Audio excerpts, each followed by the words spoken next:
A velocidade do som é a distância que uma onda sonora percorre em um determinado tempo. Mas, antes de falar de números, é importante entender o que é o som. O som é uma vibração que se propaga por um meio. Pode ser o ar, a água ou até metais. Essas vibrações viajam como ondas mecânicas, ou seja, precisam de um meio físico para existir. É por isso que no vácuo do espaço não há som. Não existe matéria para transmitir as ondas. No ar, a uma temperatura de 20 graus Celsius, o som viaja a aproximadamente 343 metros por segundo. Isso equivale a cerca de 1.235 quilômetros por hora. Mas essa velocidade não é fixa. Ela muda conforme a temperatura, a pressão e o meio em que se propaga. Na água, por exemplo, o som é quase 4 vezes mais rápido, e em metais pode ser ainda mais veloz. Um fenômeno famoso ligado à velocidade do som é o boom sônico. Quando um avião ultrapassa essa velocidade, ele quebra a barreira do som, produzindo um estrondo causado pela onda de choque. Esse marco é conhecido como Mach 1.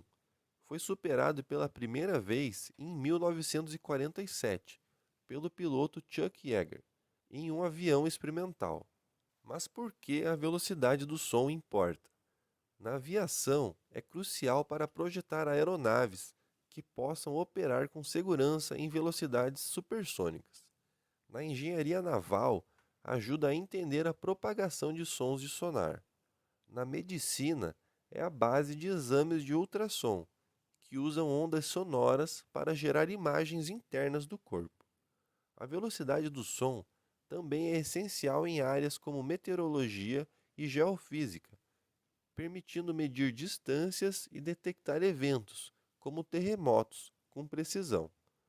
Além disso, é importante lembrar que, como o som depende de um meio, ele pode ser influenciado até pela umidade do ar. Mais um detalhe: se estivermos em um local frio, o som será mais lento. Se estivermos em um ambiente mais quente, ele será mais rápido. No dia a dia, talvez nós não pensamos nisso, mas toda vez que ouvimos um trovão após ver um relâmpago, estamos percebendo a diferença entre a velocidade da luz e a do som. A luz chega quase instantaneamente, mas o som leva mais tempo, e é essa diferença que nos permite estimar a distância de uma tempestade. No fim, a velocidade do som é mais do que um número. É uma chave para entender como as vibrações viajam pelo mundo e como a ciência e a tecnologia aproveitam esse fenômeno para explorar, proteger e até curar.